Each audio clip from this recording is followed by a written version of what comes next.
ಇದು ಕಾರವಾರದ ಅಸ್ನೋಟಿ ಶ್ರೀರಾಮನಾಥ ದೇವಸ್ಥಾನದ ಭೂಕಬಳಿಕೆ ಹಾಗೂ ಹಣಕಾಸು ಅಕ್ರಮಗಳ ಕುರಿತಾದ ತ್ವರಿತ ಮುನ್ನೋಟ. ದೇವಸ್ಥಾನದ ಮಾಜಿ ಮುಕ್ತೇಸರರು ಹಾಗೂ ಕೆಲವು ಭ್ರಷ್ಟ ಅಧಿಕಾರಿಗಳು ಸೇರಿಕೊಂಡು ದೇವರ ಆಸ್ತಿ ಹಾಗೆ ಭಕ್ತರು ಕೊಟ್ಟ ಕಾಣಿಕೆ ಹಣವನ್ನ ಹೇಗೆಲ್ಲ ವ್ಯವಸ್ಥಿತವಾಗಿ ಲೂಟಿ ಮಾಡ್ತಿದ್ದಾರೆ ಅಂತ ಸಾಮಾಜಿಕ ಕಾರ್ಯಕರ್ತರು ಈಗ ಬಯಲಿಗೆಳೆದಿದ್ದಾರೆ. ಮೊದಲನೆಯದಾಗಿ ಈ ಜಮೀನಿನ ಕಥೆ ಸ್ವಲ್ಪ ಕೇಳಿ. ದೇವಸ್ಥಾನಕ್ಕೆ ಸೇರಿದ 1.5 ಎಕರೆಗೂ ಹೆಚ್ಚು ಜಾಗವನ್ನ ಅಕ್ರಮವಾಗಿ ಬೇರೆಯವರ ಹೆಸರಿಗೆ ವರ್ಗಾಯಿಸಲಾಯಿತು. ಮಾಜಿ ಶಾಸಕಿ ರೂಪಾಲಿ ನಾಯಕ ಅವರ 11 ಲಕ್ಷ ಅನುದಾನ ಬಳಸಿ ಅದೇ ಜಾಗದಲ್ಲಿ ಅಕ್ರಮವಾಗಿ ಒಂದು ಸಮುದಾಯ ಭವನ ಕಟ್ಟೋಕೆ ಶುರು ಮಾಡಿದರು. ಸಾರ್ವಜನಿಕರ ವಿರೋಧದಿಂದ ಕೆಲಸ ನಿಂತು ಜಾಗ ವಾಪಸ್ ಸಿಕ್ತು. ಆದರೆ ಅಲ್ಲಿರೋ ಆ ಅರ್ಧಂಬರ್ಧ ಕಟ್ಟಡ ಕೆಡವಲು ಪಿಡಬ್ಲ್ಯೂಡಿ ಅಧಿಕಾರಿಗಳು ಒಪ್ಪುತ್ತಿಲ್ಲ. ಅಷ್ಟೇ ಅಲ್ಲ, ಖರ್ಚಾದ ಹಣವನ್ನ ದೇವಸ್ಥಾನವೇ ಕಟ್ಟಿಕೊಡಬೇಕು ಅಂತಿದ್ದಾರೆ. ಅಂದ್ರೆ ಯಾರೋ ನಿಮ್ಮ ಜಾಗದಲ್ಲಿ ಅಕ್ರಮವಾಗಿ ಮನೆ ಕಟ್ಟಿ ಸಿಕ್ಕಿಬಿದ್ದಾಗ ಆ ಇಟ್ಟಿಗೆ ಸಿಮೆಂಟ್ ಹಣವನ್ನ ನಿಮ್ಮನ್ನೇ ಕೇಳಿದಂತ ಇದೆ ಅಲ್ವಾ?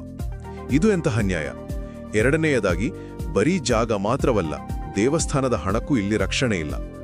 ಬ್ಯಾಂಕ್ ಖಾತೆಯಲ್ಲಿ 30 ರಿಂದ 35 ಲಕ್ಷ ರೂಪಾಯಿ ಇದೆ. ಜೊತೆಗೆ ವಾರ್ಷಿಕ ಜಾತ್ರೆಯಿಂದಲೂ ಲಕ್ಷಾಂತರ ಆದಾಯ ಬರುತ್ತೆ. ಆದರೆ ಹಲವು ವರ್ಷಗಳಿಂದ ಇದರ ಲೆಕ್ಕಾಚಾರವೇ ಆಗಿಲ್ಲ. ಯಾವುದೇ ನಿಯಮಗಳಿಲ್ಲದೆ ಆಡಳಿತ ಮಂಡಳಿಯವರು ಮನಬಂದಂತೆ ಹುಂಡಿ ತೆಗೆದು ಹಣ ಬಳಸ್ತಿದ್ದಾರೆ. ಲೆಕ್ಕ ಪರಿಶೋಧನೆಯೇ ಇಲ್ಲದಿರುವಾಗ ನೀವು ಶ್ರದ್ಧೆಯಿಂದ ನೀಡುವ ಕಾಣಿಕೆ ದೇವರ ಹುಂಡಿಗೆ ಹೋಗ್ತಿದೆಯೋ ಅಥವಾ ಭ್ರಷ್ಟರ ಜೇಬು ಸೇರ್ತಿದೆಯೋ? ಕೊನೆಯದಾಗಿ, ಇಷ್ಟೆಲ್ಲ ಅಕ್ರಮ ನಡೆಯಲು ಅಧಿಕಾರಿಗಳ ನಿರ್ಲಕ್ಷ್ಯವೇ ನೇರ ಕಾರಣ. 1950ರಲ್ಲೇ ಸಿ ವರ್ಗದ ಪಟ್ಟಿಗೆ ಸೇರಿರೋ ಈ ದೇವಸ್ಥಾನವನ್ನ ಮುಜರಾಯಿ ಇಲಾಖೆಯ ಮುಖ್ಯ ಪಟ್ಟಿಗೆ ಸೇರಿಸುವ ಪ್ರಕ್ರಿಯೆ ನೆನೆಗುದಿಗೆ ಬಿದ್ದಿದೆ. ಫೆಬ್ರವರಿ 2025ರಲ್ಲಿ ಜಿಲ್ಲಾಧಿಕಾರಿಗಳು ಬೆಂಗಳೂರಿನ ಕಚೇರಿಗೆ ಕಡತ ಕಳುಹಿಸಿದರು. ಯಾವುದೇ ಆಕ್ಷನ್ ಆಗಿಲ್ಲ.